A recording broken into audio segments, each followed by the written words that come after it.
안녕하십니까. 네, 드디어 방송이 시작됐습니다. 네, 긴장을 하고 기다렸었는데요. 오늘 저희 SAP를 부탁해 네 번째 세미나에 참석해 주신 여러분들 감사드립니다. 오늘 비가 많이 오잖아요. 네, 많이 저희가 오는데 좀 많이 힘들었는데 그래도 오늘 웨비나 하기에는 딱 좋은 날씨죠, 사실. 네, 출근길은 좀 힘들었지만. 네. 그래서 자리에 앉으셔서 커피 한 잔 드시면서 이 웨비나에서 좋은 정보 얻어가셨으면 하는 바람이고요. 살짝 걱정되네. 이런 비 오는 날을 인터넷이 느리더라고요.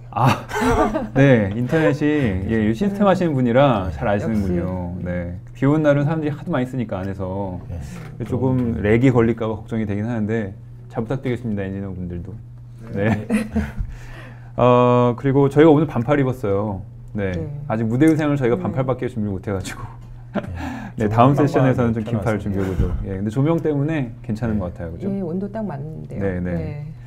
오늘 SAP 지금까지 오늘 4회째인데요. SAP를 부탁해 지난 세션에서는 소프트웨어를 중심으로 저희가 이제 얘기를 했었죠. 그래서 첫 시간이 B1 SAP 비즈니스 1 클라우드 그 소프트웨어. 그래서 저희가 C4 ERP라는 걸 소개해드렸고. 그리고 지난 시간에 또 S4 하나에 대해서 두 가지 테마를 했었습니다. 근데 오늘은 이제 SAP용 하드웨어 얘기를 하게 되는 거잖아요. 그래서 또 다른 테마이기 때문에 좀 새롭고 좀 기대가 되는 부분이 있습니다.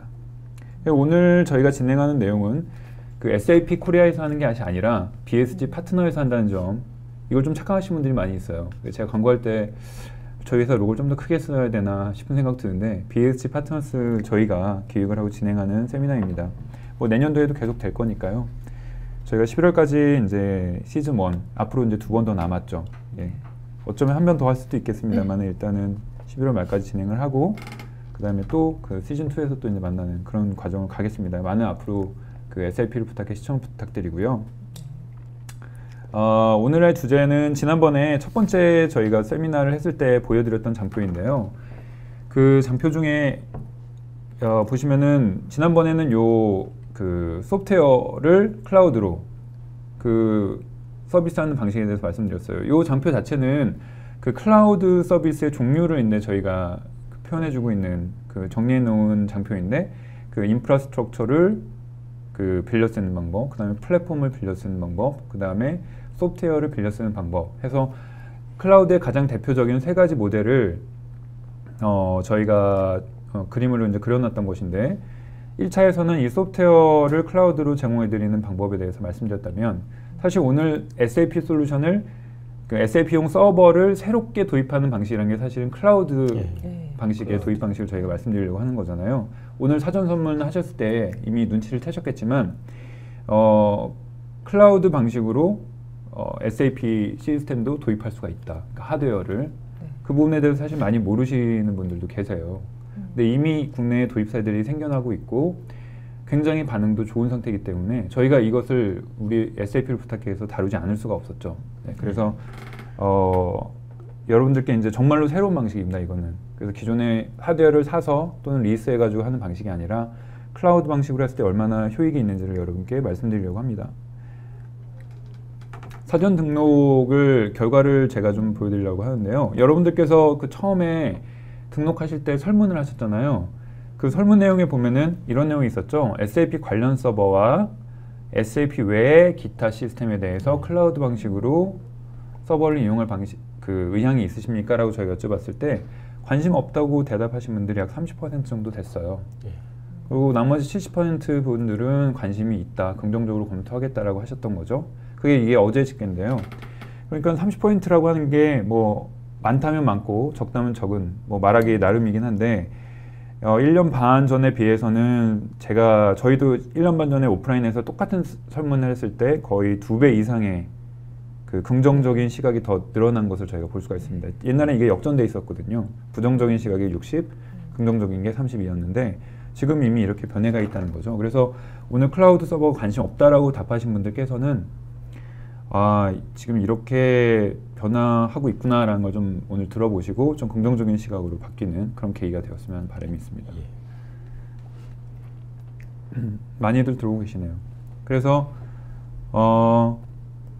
오늘 제가 이 인프라 부분에서 아마존 웹 서비스라는 이제 로고가 여러분께 표시가 됐을 텐데 저희가 오늘 설명해드릴 그 클라우드 하드웨어 부분에 그 하드웨어를 제공하는 그 벤더명이 이제 AWS, 아마존 웹 서비스가 되겠습니다. 그래서 아마존 웹 서비스라는 회사는 들어보신 분도 계시고 못 들어보신 분도 계실 텐데, 그 클라우드 하드웨어 분야에 있어서는 글로벌하게 가장 독보적인, 정말 독보적인 위치죠. 그러니까 SAP가 ERP 분야에서 독보적이라고 하지만 그 클라우드 하드웨어 부분에서 아마존이 차지하는 비중보다는 못하죠, 사실. 그만큼 아마존 웹 서비스라는 회사가 클라우드 하드웨어 분야에 있어서는 거의 뭐 도미네이션에 가까운. 그래서 각종 리포트를 보더라도 아마존 웹 서비스와 기타, 뭐 떨거지라고는 할 수 없지만 기타 클라우드 이런 식으로 표현이 될 정도로 일일이 다른 경쟁사는 언급이 안 될 정도로 굉장히 독보적인 마켓시어를 가지고 있습니다. 그래서 BSG가 아마존 웹 서비스의 파트너사이기도 하죠. 네, 좀 모르시는 분들도 계신데 국내에 이제 SAP도 잘하고 아마존 웹 서비스도 잘하는 기업은 사실 BSG밖에 없다고 보셔도 되는데, 그래서 저희만이 알고 있는 노하우이기 때문에 여러분들께 오늘 공개해드리기로 했습니다. 그래서 아마존 웹 서비스, 그래서 SAP on AWS라는 주제죠. 그래서 SAP를 AWS라는 클라우드 환경에서 어떻게 하면은 잘 돌릴 수가 있고 그게 효익이 어떤가를 저희가 이제 얘기해 보려고 하는 겁니다.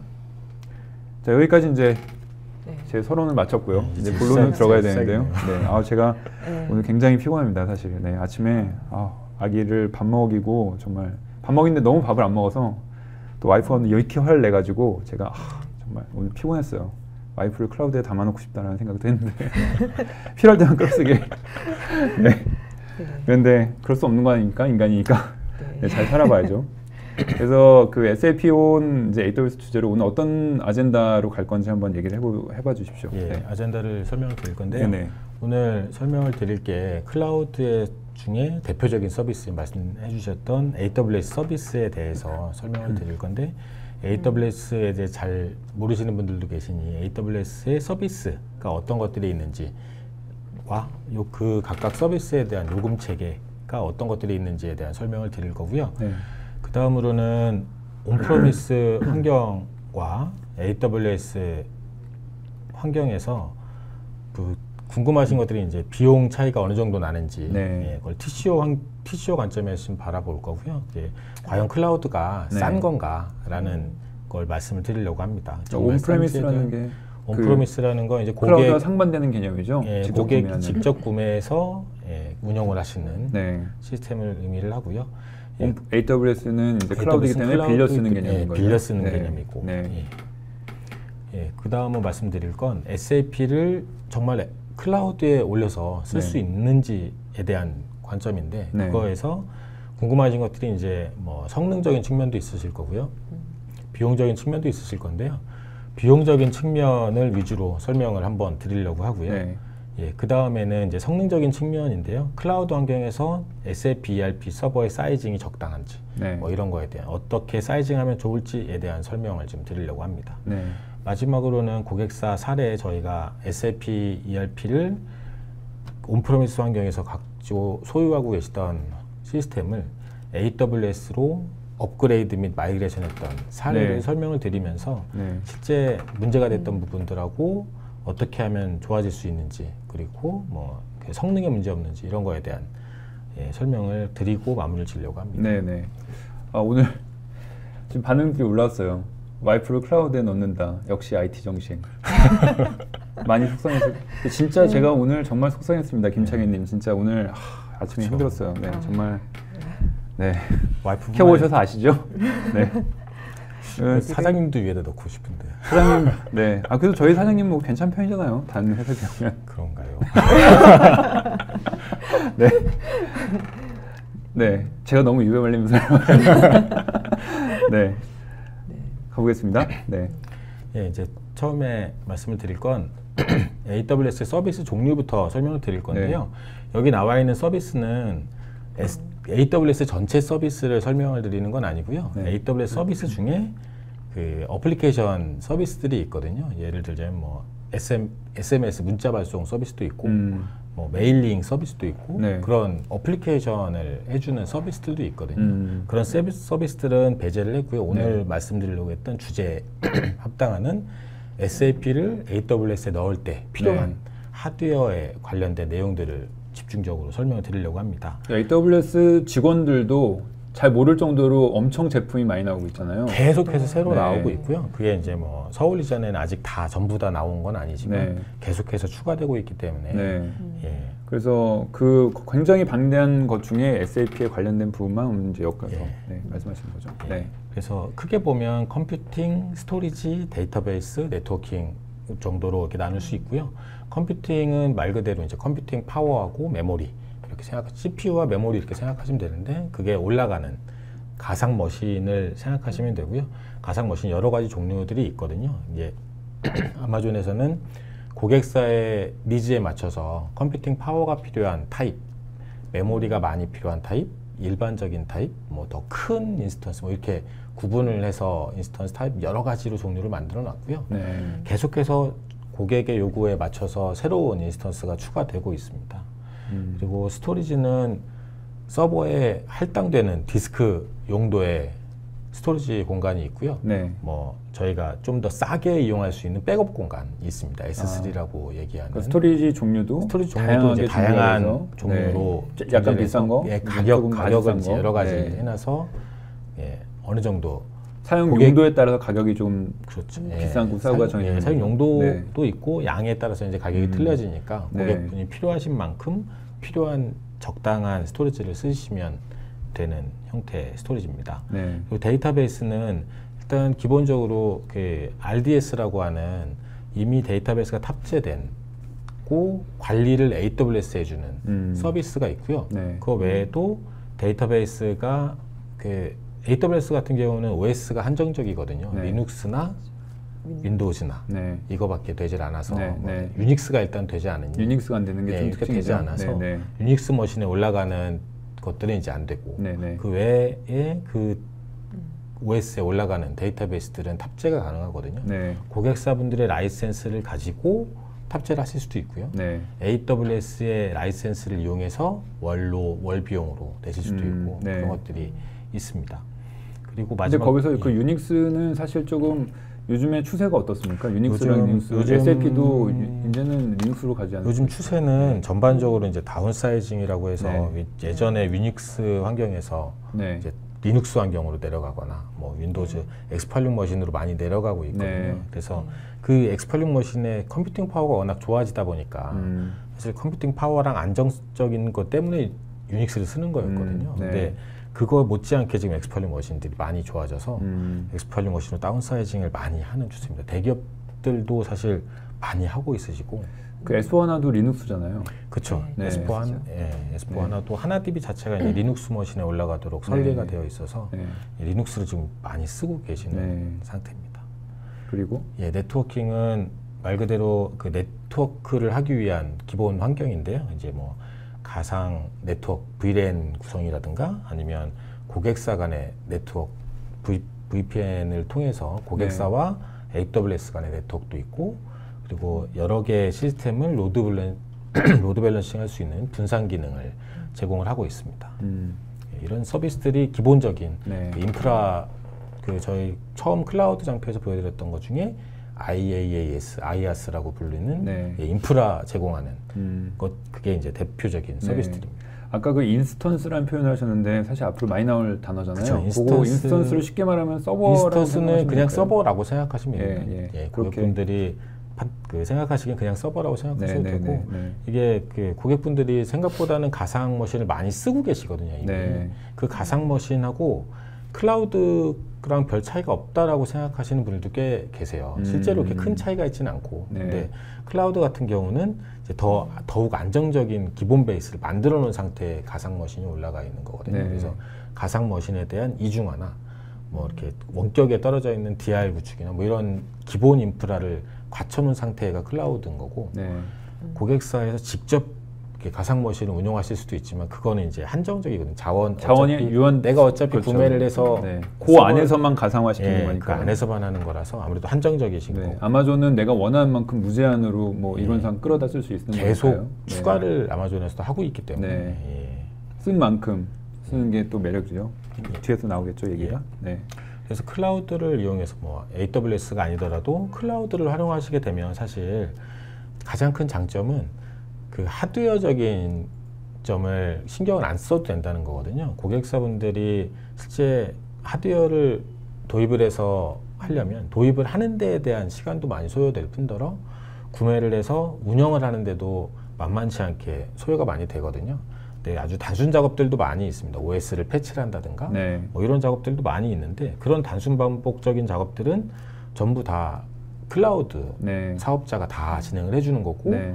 그 클라우드 사업자가 진행해 놓은 자산들을 내 필요성에 맞춰서 잘 짜집기해서 쓰시면 그게 업무가 작은 업무로 이렇게 되는 거거든요. 인스턴스 하나를 띄우는데 얼마나 시간이 걸리나요? 대략적으로 인스턴스 계획만 잘 세워진다면 5분에서 10분 정도면 인스턴스 하나 만들어지거든요. 그러면 이게 실제 사용하는 데까지. 그러면은 온프레미스로 우리가 구매한다 치면은 사실 발주 넣고서 뭐 그쵸. 기다려서 예. 뭐 설치하고 깔고 이런 작업 하면 얼마나 보통 옛날에 보통 하면 윈도우즈 서버 같은 경우는 저희가 그 계산을 할 때 한 일주일 정도 발주 내고 일주일 네. 정도 보통 기다리고요. 유닉스 머신은 2배 정도 걸리거든요.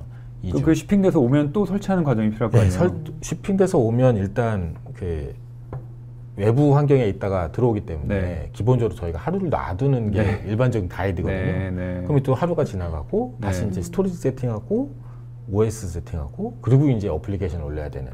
그럼 뭐 거의 주 단위의 일이 최소 걸리는데. 주 단위고요. 네. 예, 보통 서버 구매부터 시작해서 한 2주 정도는 돼야 실제 OS까지 올라가 있는 상태를 네. 쓸 수 있으시거든요. 네, 그거를 이제 5분, 10분 안에 5분, 10분 안에 네. 거의 쓸 수 있다 이렇게 생각하시면 될 거예요. 그러니까 하드웨어를 소프트웨어 다루듯이 하게 된 거죠. 거의 예, 클라우드 그런 환경에서는 네. 그 하드웨어처럼 보지 않고 서버 자체를 이제 소프트웨어처럼 예, 사용하는 개념이라서 네. 소프트웨어는 내가 빌려 쓰는 거죠. 하드웨어가 어떻게 되어 있는지 신경 쓰지 않고. 네. 그래서 프로젝트에서 여기서 계획되지 않은 서버가 가끔씩 발생할 수가 있잖아요. 예. 처음엔 이만큼으로 충분할 줄 알았는데 예. 뭐 서버 한 대 더 필요하게 됐어. 그럼 또 2주 기다려야 되고 이러는데 그렇죠. 이거는 그렇지 않은 예, 거죠. 그렇지 않은 네. 거죠. 아주 큰 장점입니다. 다음 설명드릴 장표는 AWS 요금 체계에 대한 설명인데요. AWS의 가장 큰 장점은 뭐 다른 클라우드도 마찬가지겠지만 초기 투자비가 없다는 겁니다. 초기 네. 투자비가 없다는 건 이제 서버를 내가 사려면 서버 자체를 구매를 해야 되고 뭐 렉이 없다면 렉도 구매를 해야 되고 네. 뭐 그런 전산실을 꾸미는 비용도 필요하고 이런 초기 투자 비용이 필요한데 그런 초기 투자 비용이 전혀 없다라는 거고요. 네. 쓰는 만큼 월가금이기 때문에 그래서 그 다음에 설명을 드릴 게 이제 사용한 만큼 과금이 된다라는 거거든요. 그래서 사용한 만큼의 과금이라는 게 이제 그 다음 서비스 개별 과금 체계하고도 또 연동이 있는데 네. 실제 이제 스토리지 공간 같은 경우는 내가 1테라를 쓸 거야라고 미리 사놓는 게 아니라 1테라 중에 내가 지금 100기가만 지금 당장 필요하면 100기가만 딱 할당해서 네. 사용하면 그만큼만 돈을 지불한다는 거죠. 네. 향후에 1테라를 쓰더라도 네. 지금은 100기가만 지불하면 되는.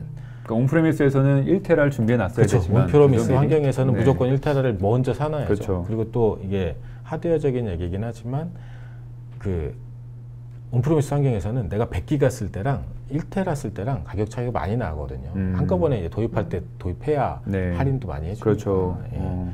예, 그런 측면에서 보면 클라우드가 정말 쓴 만큼만 딱 지금 내면 되기 때문에 향후 걸 미리 계산하지 않아도 된다는 게 가장 큰 장점인 것 같고요. 서버 같은 경우에도 서버 꺼두면은 또 같은 과금이 안 경우는 되잖아요. 또 서버는 네. 꺼두면 과금이 안 되는 네. 형태거든요. 이게 클라우드라는 게 여러 사람이 사실 같은 컴퓨팅 파워를 이용하는 개념이라서 스토리지는 내가 독자적으로 할당받아서 쓰는 공간이지만 네. 컴퓨팅 파워는 이제 CPU나 메모리 같은 경우는 내가 안 쓰면 다른 사람이 쓰면서 그분이 이제 과금을 네. 그러니까 AW 입장에서는 다른 사람이 돌리면 되는 다른 거니까요. 사람이 네. 쓰면 되니까 네. 예, 그런 개념이라서 내가 서버를 만들어 놓고 그 서버를 내려놓으면 과금이 안 되는 거죠. 그러니까 우리가 개발 서버 같은 경우는 사실 상식할 필요가 없는 거잖아요. 예, 그럼에도 예. 불구하고 스펙을 사야 되는 예, 거고. 근데 이거는 이 AWS면은 이제 꺼두면은 개발 끝나면은 꺼두고 뭐 이렇게 뭐 없애버리고 예를 들어서 서로 용도에 네. 따라서 주간에 뭐 서버가 많이 필요한 경우도 있고 야간에 서버가 많이 필요한 경우도 있으시거든요. 네. 고객사별로. 예, 그런 경우에 이제 주간에 많이 필요하시면 야간에는 꺼놨다가 주간에만 켜놓으시고 일부 네. 서버들을 그리고 야간에 많이 필요하신 경우는 야간에 필요하신 서버를 미리 마련해 놓고 꺼놨다가 야간에만 켜고 네. 예, 이렇게 하시면 또 켰을 때만 과금이 되는 형태라 조금 유의하실 건 이제 AWS 같은 경우는 이제 과금을 시간 단위로 과금을 하거든요. 네. 근데 그 시간이라는 개념이 이제 저희가 뭐 분 단위가 있잖아요. 네. 분 단위로 이렇게 시간을 나눠서 하질 않으시거든요. 그러니까 딱 시간 단위로. 네, 그래서 1분을 써도 시간이. 네, 1분을 써도 시간이 지나가면 1시간 비용이니까 그걸 좀 잘 조절을 해서 쓰시는 게 좋을 것 같고요. 그게 스위치 온오프가 스케줄링이 되나요, 자동으로? 스위치 온오프도 이게 AWS 같은 경우는 API를 다 제공을 하거든요. 프로그래밍 할 수 있는 API들을 많이 제공을 하는데 그 프로그래밍을 통하면 그 인스턴스 뭐 예약 작업이나 이런 것들이 다 가능합니다. 네. 이따가 오토 스케일링도 얘기 한번 해주세요. 이따 얘기하실 때. 네, 우리 그 연습할 때 그 얘기를 안 했던 것 같아요. 오토 스케일링. 오토 스케일링. 네, 중요한 얘기. 네. 그리고요. 사실 그 뭐 말씀을 지금 드리는데 오토 스케일링 같은 경우는 AWS의 정말 좋은 기능 중에 하나거든요. 네. 오토 스케일링이라는 건 내가 컴퓨팅 파워가 필요할 때 자동으로 인스턴스를 내가 설계해 놓은 대로 증설해서 쓰는 개념인데 로드가 이만큼 넘어갔을 때는 더 서버를 더 붙여라 이렇게 명령을 주는 거군요. 그거를 자동으로 프로그래밍해서 해놓을 수 있는데 SAP 같은 경우는 그게 쉽지는 않습니다. 예전에 한번 살짝 언급을 드렸었는데 그 SAP 같은 경우는 그 서버 하나하나당 인스턴스라는 게 올라가게 되는데 이제 그 방금 AWS 얘기하는 인스턴스랑 조금 다른 개념에 SAP에서만 얘기하는 인스턴스라는 개념이 있는데 한 서버에 여러 개가 올라갈 수도 있고 한 서버에 하나씩만 올려도 되고 이런데 그 인스턴스마다 호스트 이름이 다 박혀 있거든요. 그게 있어야만 얘가 동작을 하기 때문에 얘를 오토 스케일링에서는 한계가 있어요.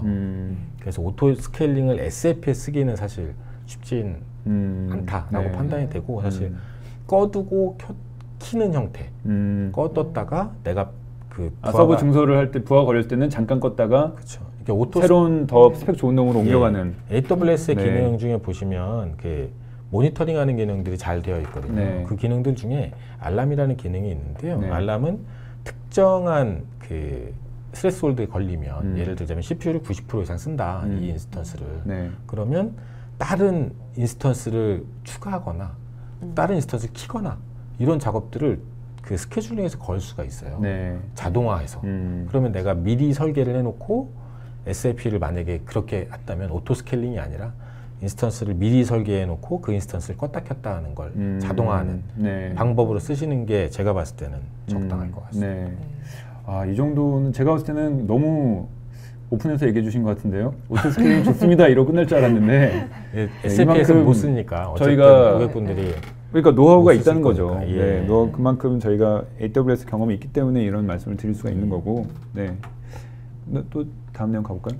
다음 그 밑에 내용을 드리면 이제 AWS를 싸게 쓰는 방법인데 AWS 같은 경우는 뭐 아까 일단 스토리지 구매를 온프리미스 할 때도 마찬가지고 서버 구매할 때 대량으로 살 때 할인을 해주긴 하는데 그게 내가 계속 누적해서 쓸 때 할인해 주는 게 아니라 처음 내가 살 때 한꺼번에 많이 사면 할인해 줄게 뭐 이런 개념이거든요.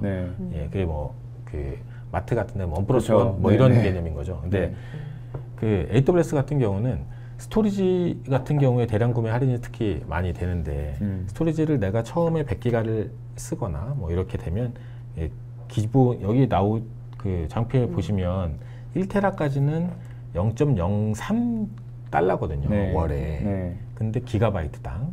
근데 1테라를 넘어서면 그 다음에 49테라까지는 0.0295 달러를 내시면 되고 이런 식으로. 이렇게 많이 쓰면 많이 쓸수록 AWS에서 할인을 해주는 거거든요. 미리 예약해서 할인하는 게 아니라. 그 다음은 이제 예약 구매 할인이 있는데요. 요거는 이제 다른 방법인데 저희가 미리 설정해 놓은 양만큼 내가 이만큼 쓰겠다. 근데 이 예약 구매라는 게 꼭 1년 단위로 하는 게 아니거든요. 1년 단위 계약인데 거기에 내가 몇 시간을 쓰겠다라는 예약을 하시는 거예요. 그래서 뭐 100시간만 쓰겠다 이렇게도 예약이 되시거든요. 근데 그거를 그 예약한 기간에 금액을 성급을 하시면 더 많이 할인되시고 그걸 그냥 월별로 하시면 조금 덜 할인되시고 뭐 이런 형태. 그런 형태가 또 예약 구매 약정이군요. 일종의 약정. 1년 약정 하시면 되고 그래서 그 한다면 제가 가이드를 뭐 여기서 그렇게까지 드리는 건 좀 아닌 것 같긴 하지만 하신다면 어느 정도 추이를 보시고 최소 사양으로 예약 구매를 하시면 훨씬 도움이 많이 되실 것 같습니다. 저희 같은 파트너사가 이제 그런 아키텍처나 그런 설계를 도와드리는 거죠. 네. 그래서 AWS를 활용해서 TCO를 낮추는 방법인데요. 이거 이제 앞에 예약 할인이나 이런 걸 전혀 하지 않은 상태. 네. 온디맨드로 내가 쓴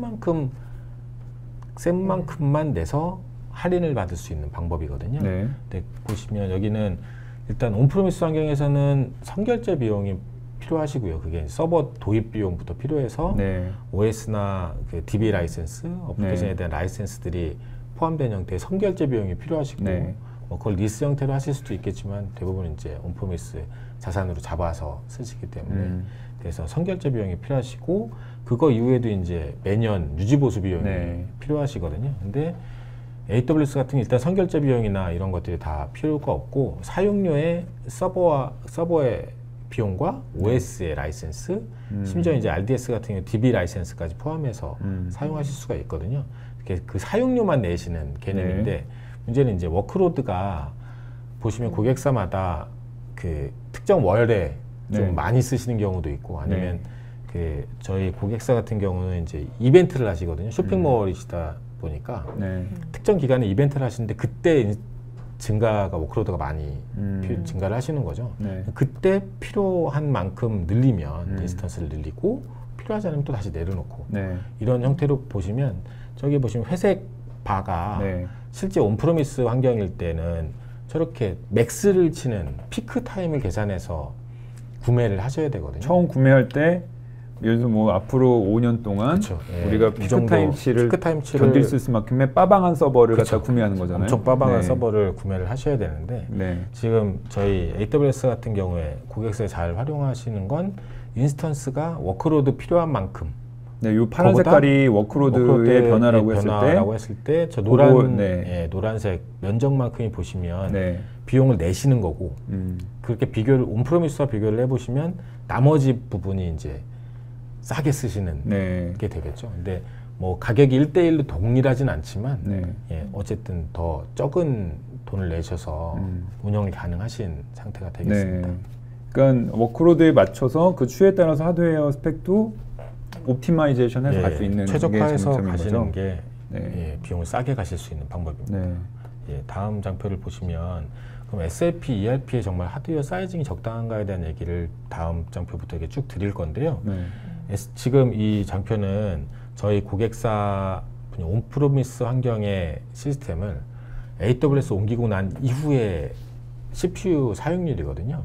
CPU 사용률을 보시면 그 맥스 노란색 선이 맥스 사용률입니다. 그러니까 이거는 AWS로 옮긴 이후에 요 사례 기업의 데이터인 거죠. 사례 기업의 데이터인데 노란색이 지금 맥스 사용률이고요.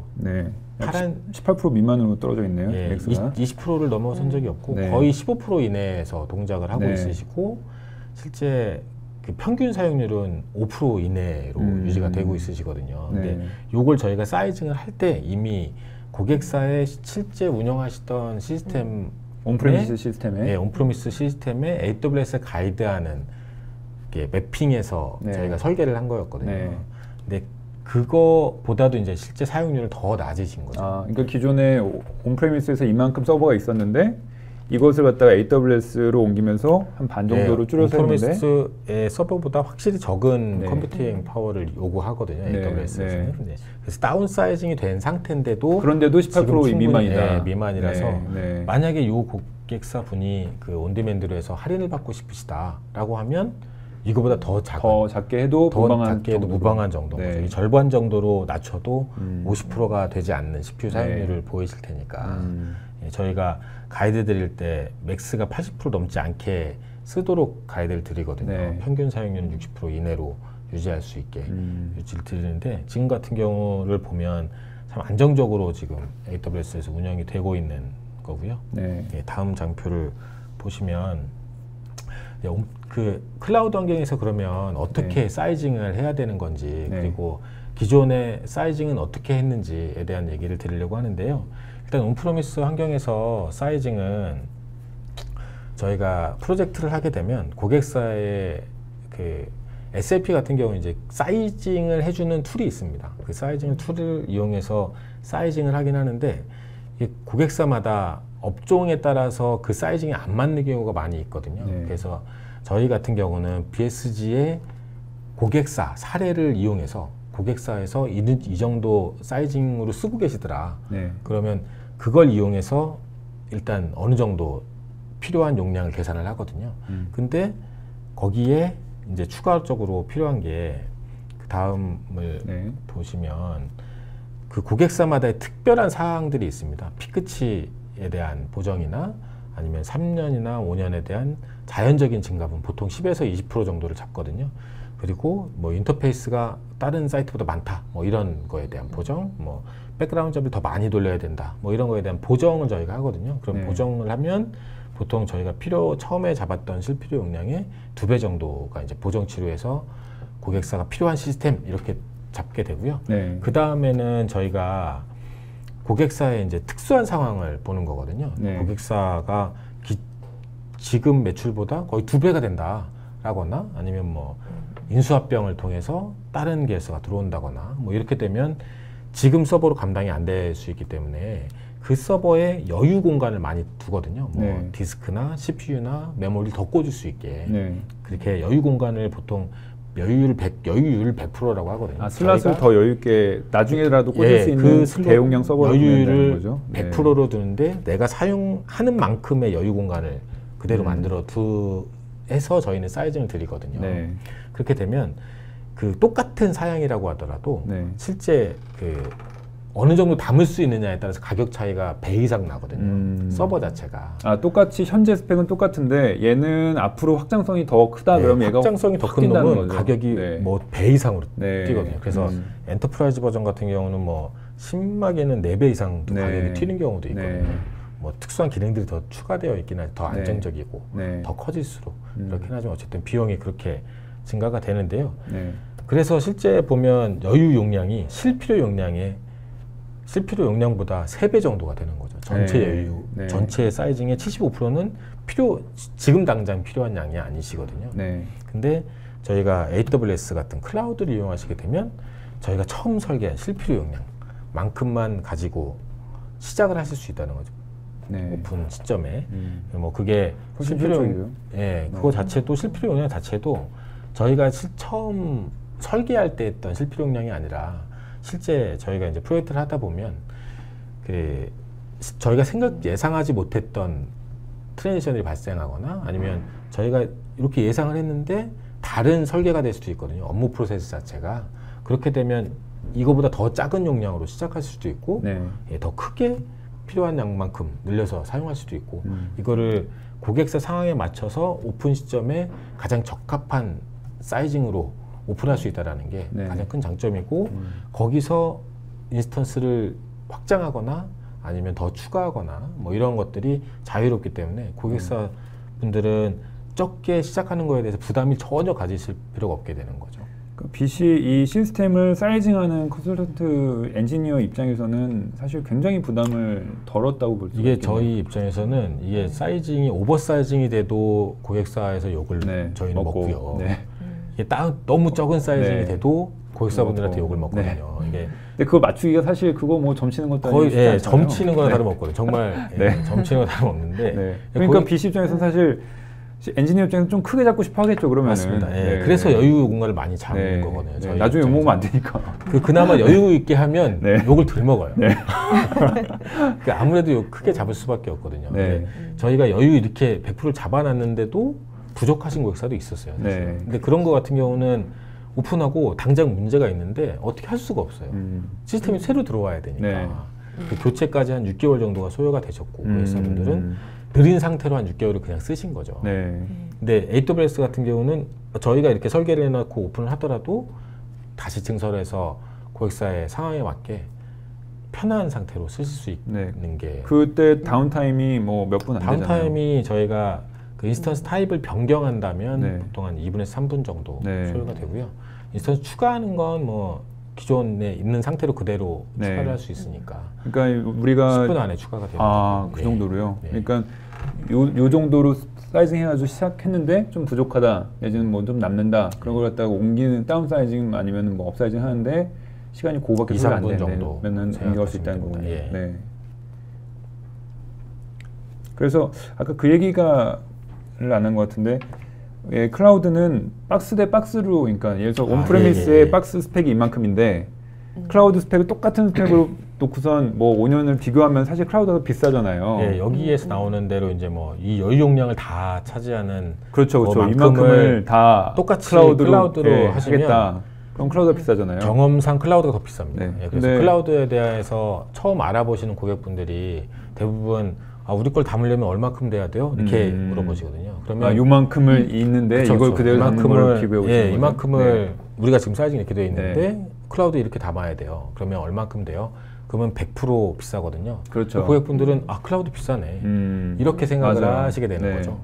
근데 그거가 아까 말씀드렸던 요런 이런 옵티마이제이션이라는 부분, 그런 부분을 고려한 어떤 클라우드의 장점을 10분 활용한 아키텍처 설계가 되면은 코스트 메릿이 생긴다는 거잖아요. 그런 이제 설계는 이제 저희 같은 파트너사를 이용하시면 되는데 SAP는 이제 아까 말씀하셨던 SAP와 AWS 다 하는 저희가 조금 낫겠죠. 그렇죠.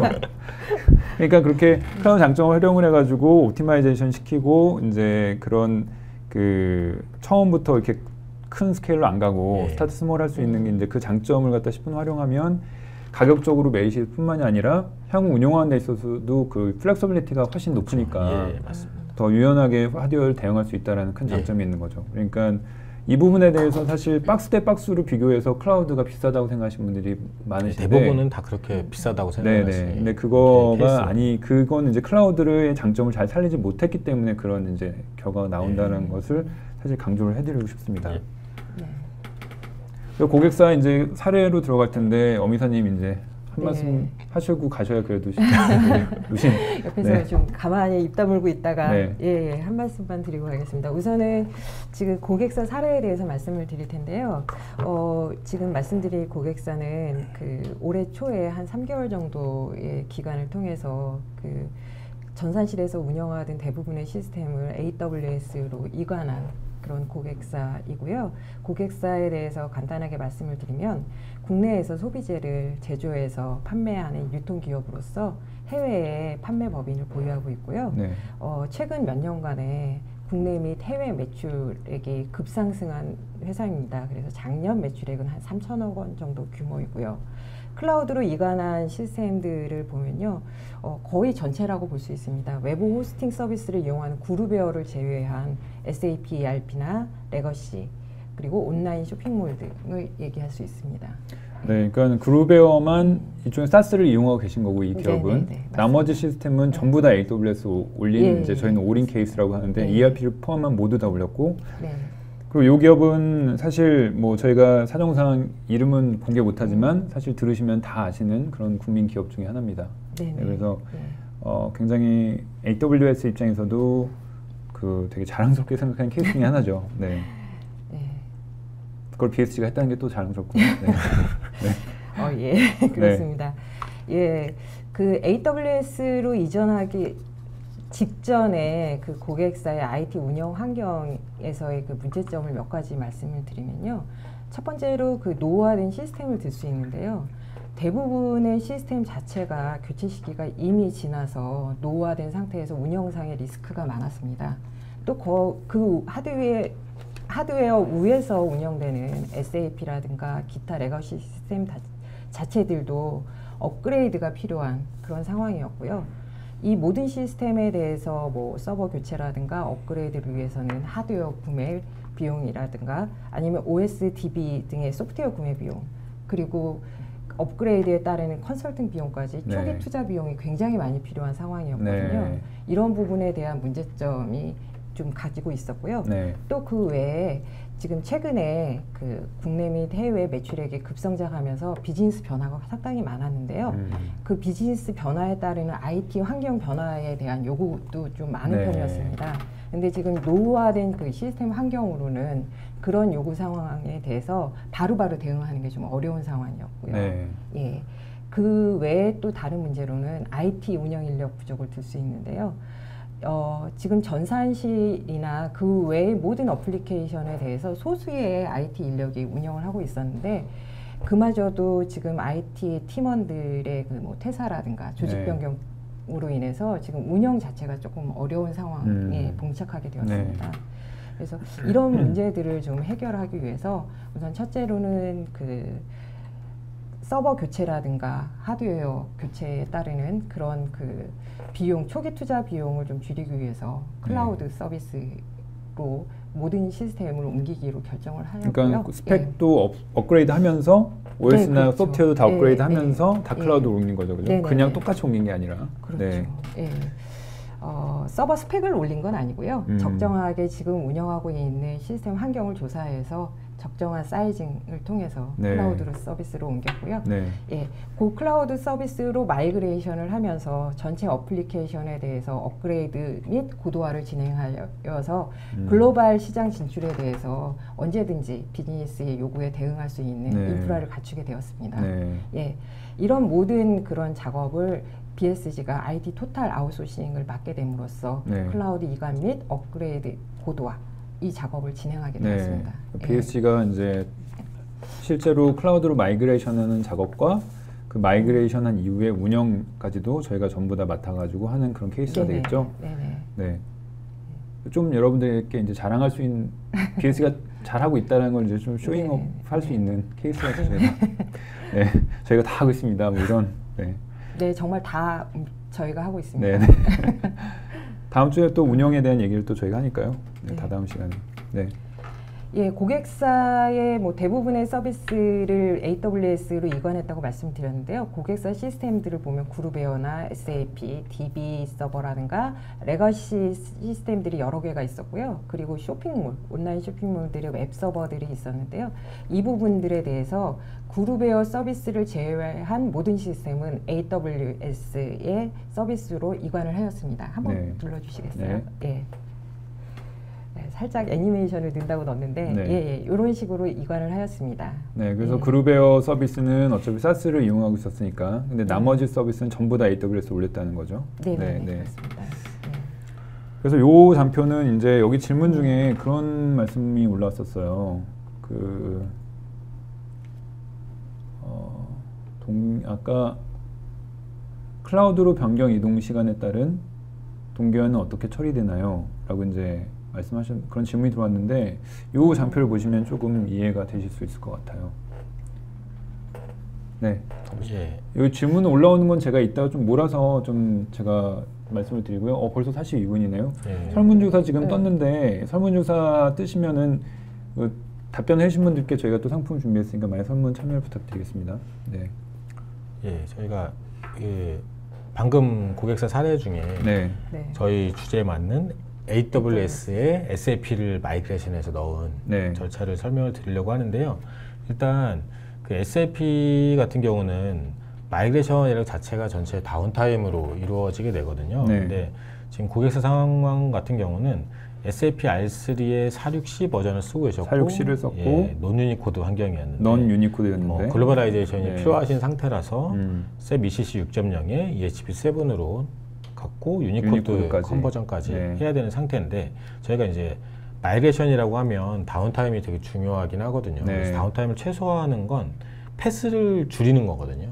일단 패스를 줄여야 되는데 고객사의 시스템 상황이 패스를 줄일 수 없는 상황이셨어요. 그래서 4.6C의 논유니코드고 윈도우즈 2003의 MSS 2005를 쓰고 계셔가지고 다운타임 없이는 얘에 대한 그 원패스로 갈 수 있는 방법이 없었거든요. 그래서 일단은 저희가 절차를 크게는 이제 5가지 정도로 볼 수 있는데요. 5이요? 6번 리스트 했으니까. 첫 번째는 이제 4.6C 버전의 ECC 6.0으로 업그레이드를 진행을 했고요. 그리고 그 업그레이드된 놈을 데이터베이스 카피를 떠서 그리고 DB 버전을 업그레이드하고 OS 버전 업그레이드 그 커널 패치까지 진행이 되겠죠. 그렇게 해서 일단 임시 서버로 이관을 하고 거기서 다시 ECC 6.0 EHP7으로 업그레이드를 한번 진행한 이후에 다시 이제 유니코드 컨버전 작업을 익스포트하고 임포트를 통해서 유니코드 컨버전 작업을 거쳤습니다. 그래서 실제 패스는 일반적으로 저희가 하게 되면 원패스로 가거든요. 네. 그래서 원패스로 갈 수 있으면 가장 좋은데 네. 시스템 환경이 안 돼서 5절차로 나눌 수밖에 없는 환경이었습니다. 그래서 상대적으로 복잡한 절차에 의해서 업그레이드를 간 거죠. 복잡하다 보니 이제 다운타임이 길어질 수밖에 없는 네. 구조였는데 다음 장에 보시면 그래서 마이그레이션 수행 중에 이슈는 하나였습니다. 다운타임이었거든요. 네. 다운타임이 어떻게 해야 되는지에 대한 거랑 다운타임 얼마나 줄일 수 있는지 뭐 이런 거였습니다. 그래서 그 다음 장을 보시면 저희가 처음 제안드렸던 다운타임은 72시간이었거든요. 네. 만 3일 정도가 이런 정도의 패스를 가서 5가지 패스를 거쳐야 된다면 고객사의 데이터 양이 뭐 1테라가 조금 안 되시는 양이었고 뭐 기존 운영 시스템의 환경이나 뭐 이런 걸로 봤을 때는 저희가 72시간은 거쳐야겠다라는 판단이었거든요. 최소죠, 최소. 예, 이게 저희가 고객한테 해드릴 수 있는 72시간이었는데 저희가 이제 프로젝트를 막상 하다 보니 고객사의 상황이 그게 아니었던 거죠. 금요일 날 저녁에 끝나고 월요일 아침에는 쓰게 해주세요 라는 거였거든요. 그러면 이제 주말 48시간하고 금요일 저녁, 월요일 아침 이렇게 해서 60시간에서 뭐 길어도 24시간 뭐 이 정도 안에 무조건 끝내야 되는 상황이었습니다. 그래서 저희가 이걸 줄이기 위해서 일단 여러 가지 작업을 했는데 일단 60시간이라는 게 결국엔 이 고객이 뭐 유통회사고 하다 보니까 주말에만 다운타임을 가져가겠다는 얘기잖아요. 그렇죠. 공장이 제조를 하시는 회사인데 제조를 이제 공장을 주말에 멈출 수 있다. 주말에 공장을 멈출 수 있다. 네, 우리는 공장을 멈출 수 있으니. 재고는 유통망에 일단 보내놓으면 보내놓으면 되니까. 뭐 그렇게 해서 처리를 하겠다. 하지만 월요일 날은 열어줘야 된다. 공장이 서 있는 동안에만 니네 작업해. 뭐 이런 거였죠. 되게 당황스러우셨겠어요. 그렇죠.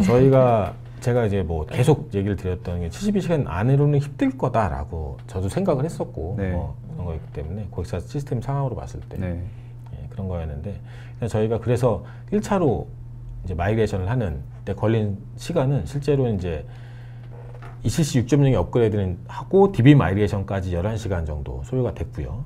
그 다음에 스텝부터 AWS에 진행을 한 건데 ECC 6.0에 HP7 업그레이드 하는데 48시간이 걸렸고 이제 패치가 좀 많이 적용이 돼야 되는 상태라서 서포트 패키지가 그리고 나서 이제 유니코드 컨버전 작업을 했는데 그게 26시간 정도가 걸렸고 마지막으로 이제 오픈하기 위한 사전 테스트 한 2시간 정도 해서 87시간 정도가 소요가 그게 됐거든요. 이제 그게 1차 테스트라는 게 중요한 거죠. 그렇죠. 1차로 저희가 수행을 했을 때 이것도 이제 사실은 저희가 다운타임을 많이 줄인다고 줄인 건데 사실 87시간이 나온 거거든요. 그러니까 처음에 AWS에다가 올리는 테스팅 작업을 했을 때 이 정도가 나왔고 저희가 이제 여러 차례 걸쳐서 작업을 하면서 그 다음에 이제 최종 이관하고 마지막 리허설 할 때 시간인데 실제 이관 시간하고 리허설 시간은 거의 같았거든요. 저희가 같은 절차를 가지고 동일하게 고객사에 적용을 했기 때문에 실제 이관할 때 이제 ECC 6.0의 업그레이드 다운타임만 해서 11시간 정도 걸렸고요. 이제 이게 ECC 6.0의 업그레이드 같은 경우는 그 시스템을 고객사분이 사용하시면서 업그레이드 작업이 진행되는 일정 부분이 있습니다. 그래서 이제 다운타임만 해서 11시간이 된 거고 11시간이라는 건 데이터베이스 카피까지 이루어지는 AWS로 데이터를 이관하는 작업까지가 마무리된 게 11시간입니다. 그리고 그 데이터 양까지 고려를 한다면 사실 그렇게 많은 시간이 걸린 것 같지는 않거든요. 1테라가 조금 안 되시는 양을 데이터 이관까지 했으니까. 그리고 AWS에서 EC 6.0의 HP7 업그레이드를 일단 12시간 정도 단축을 시켰고요. 그리고 유니코드 컨버전 작업은 이제 절반 정도 이하로 떨어뜨렸죠. 11시간 정도가 걸렸고 그리고 시스템 오픈은 뭐 수작업이라서 2시간 정도 동일하게 걸렸고 그래서 고객사의 요구사항 60시간을 저희가 맞춰드렸고요.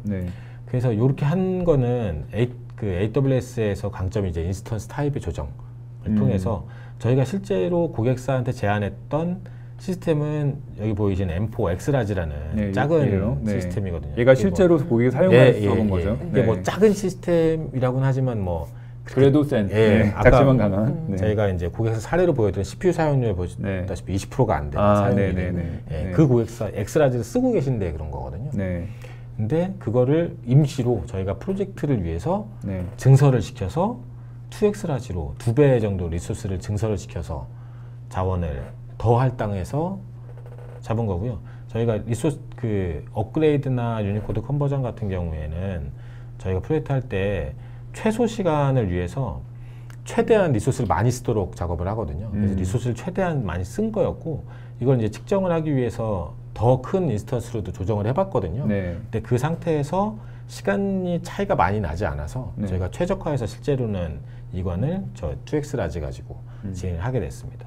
최종 다운타임은 60시간에 맞추게 됐고요. 그러니까 약간 옷 사이즈처럼 되어 있네요. 인스턴스의 타입이 뭐 2X 라지, 뭐 4X 라지 뭐 이렇게. 예, 맞습니다. 거의 그래서 그 CPU랑 메모리가 저 앱 앞에 붙어 있는 그 영문자 이니셜이 일반 타입을 얘기하거든요. M이라는 게 이제 여러 가지 유형 중에 M이라는 타입을 얘기하는 M이라는 타입이 제너럴한 타입입니다. 제너럴한 타입으로 일반적으로는 CPU와 메모리가 1대 4 정도 되는 타입이거든요.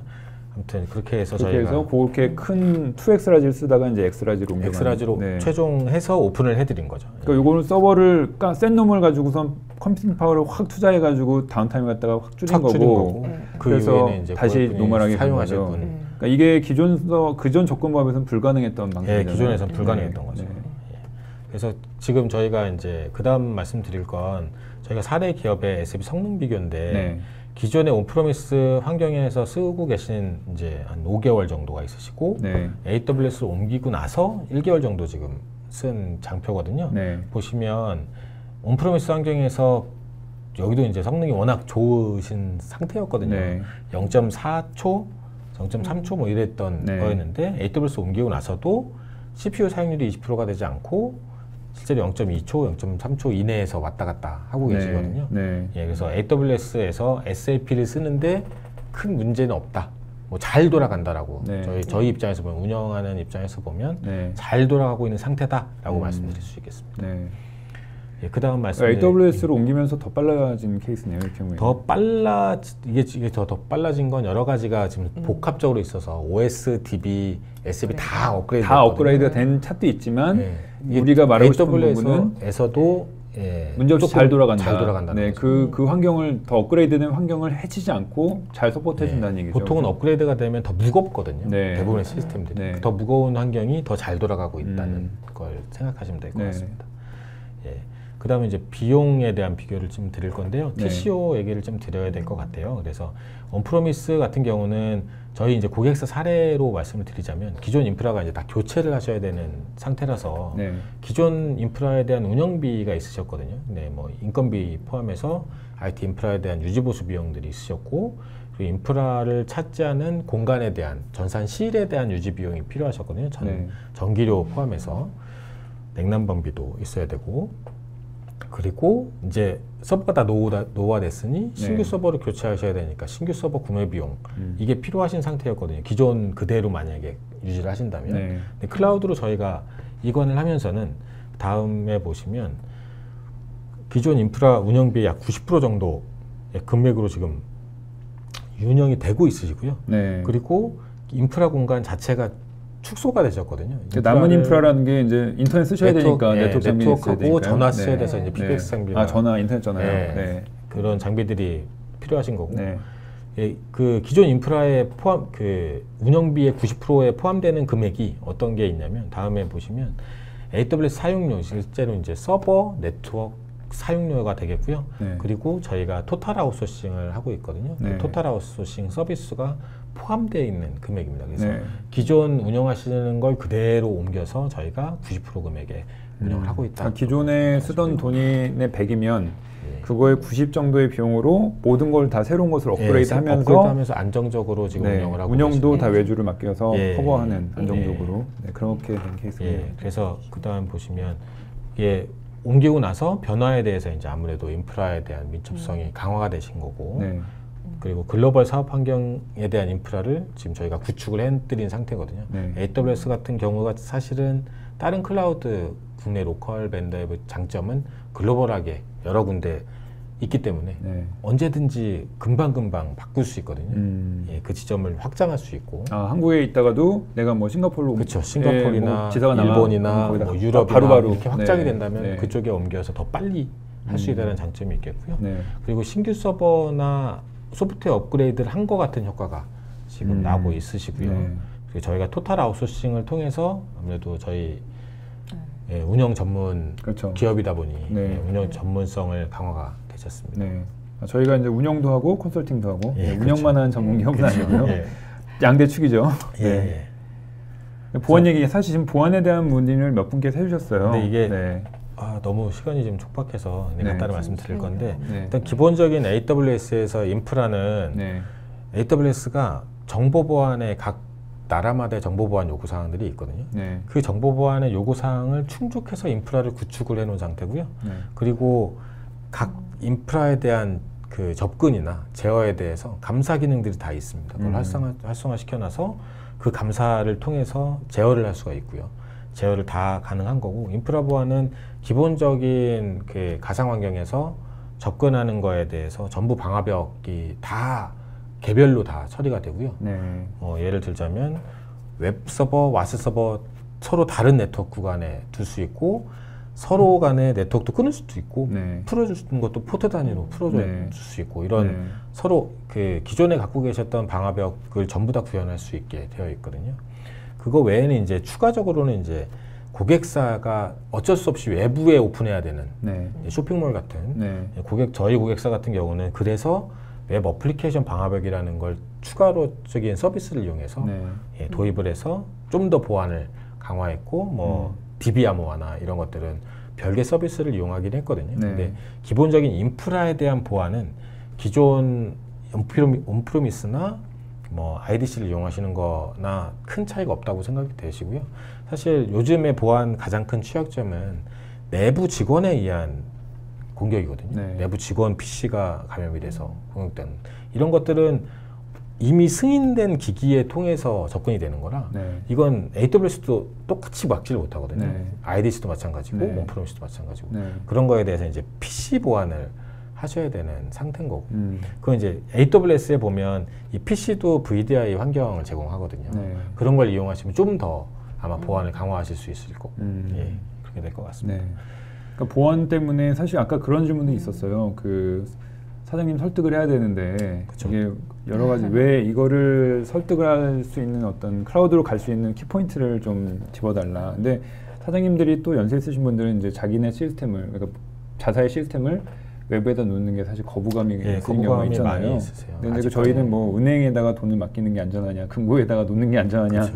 얘기를 많이 하는데 그만 뭐 굉장히 뭐 대표적인 얘기긴 하지만 그 말이 또 맞는 얘기잖아요. 예, 네. 맞습니다. 그만큼 AWS가 보안이 뭐 뚫린 사례가 없기 때문에 지금까지 성장을 했던 부분이 있는 거고 그 부분에 대해서는 굉장히 챙기고 있는 부분이고 거기에 또 추가적인 솔루션을 저희가 덧붙여가지고 더 보안 강화할 수 있는 부분이 있는 거고. AWS 같은 경우는 사실 서비스의 시작 자체가 네. 아마존이라는 웹 서비스 실제로 이제 쇼핑몰이었죠. 쇼핑몰부터 네. 시작을 한 거라서 네. 자기들에 대한 그 기능들이 전부 다 이 지금 AWS에 포함되어 있거든요. 인프라가. 그러다 보니 그 아마존이 뚫리지 않는 이상 이게 안 뚫린다 이렇게 생각하셔도 그렇죠. 네. 되지 않을까 싶습니다. 마지막으로 말씀을 드릴 건 SAP를 AWS 운영하게 되면 어떤 장점이 있을까에 대한 네. 걸 간략하게 요약을 해서 드리려고 하는데요. 일단 SAP를 쓰시는 분들은 다 아실 텐데 결산 시점이나 뭐 이런 시점에 뭐 월말, 월초, 연초 뭐 이런 경우에 워크로드가 많이 네. 늘어나거든요. 네. 그러면 이제 전반적으로 느려지는 현상을 느끼시는데 네. 그런 시점에 자원을 쉽게 증설할 수 있다라는 네. 점이 장점이 되겠고요. 적은 비용으로. 그 파도가 지나가면 또 다시 낮출 수 네. 있으니까. 네. 예, 그리고 이제 프로젝트 관점에서 보면 프로젝트를 어떤 프로젝트든 구축 프로젝트든 뭐 업그레이드 프로젝트든 마이그레이션 프로젝트든 이런 것들을 할 때 네. 다양한 테스트 환경이 필요한데 그 테스트 환경을 만들기가 사실 쉽지 않거든요. 신규 네. 구매를 해서 한다는 건 쉽지 않은데 AWS 같은 경우는 기존에 있던 환경을 그대로 복제를 떠서 테스트 환경을 만드는 게 아주 간단한 뭐 클릭 몇 번이면 네. 만들어지거든요. 환경이 뭐 그 이후에 세팅은 조금 일부 들어가야겠지만 네.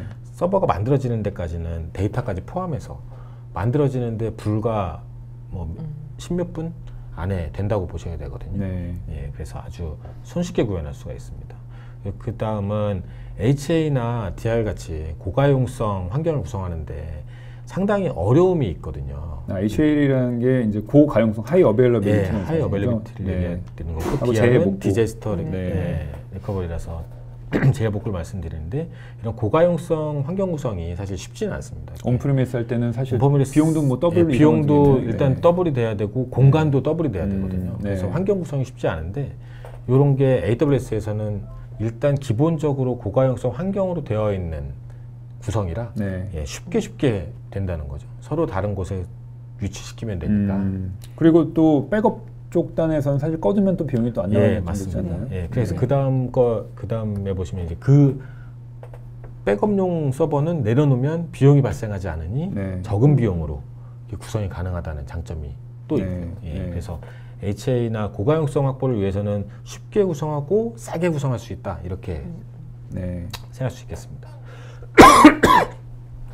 마지막으로는 서버, 네트워크, 보안 등 IT 운영을 하는데 IT 운영에 대한 고민들이 있으실 거고 어떻게 하면 잘할 수 있는지, 효율적으로 할 수 있는지 뭐 이런 고민들도 있고 인력에 대한 고민도 있으시거든요. 뭐 퇴직도 있고 이직할 수도 있고 뭐 신규 인원이 들어올 수도 있고 이런 거에 대해서 그 기본적인 고민은 적게 하실 수 있다라는 거고요. 좀 더 심화된 고민을 하시면 되는 고객사분 입장에서는 그런 장점이 있는 거죠. 이제 시간이 12시긴 한데 그 다음에 여기 더 있군요. 저희 5분 정도만 좀 더 쓰도 될까요? 마지막으로는 이제 제가 설명드릴 건 SAP on AWS에 대해서 SAP 노츠에서 드리는 말씀이 있거든요. SAP에서 SAP를 AWS 쓰려면 어떤 서비스들을 쓰시면 되고 어떤 것만 유의하세요. 이런 내용들이 정리가 되어 있고 링크들이 많이 걸려 있어요. 그러니까 SAP 노츠라는 게 그 SAP에서 이제 알려주는 안내 공지사항 같은 거잖아요. 근데 거기에 보면 AWS에서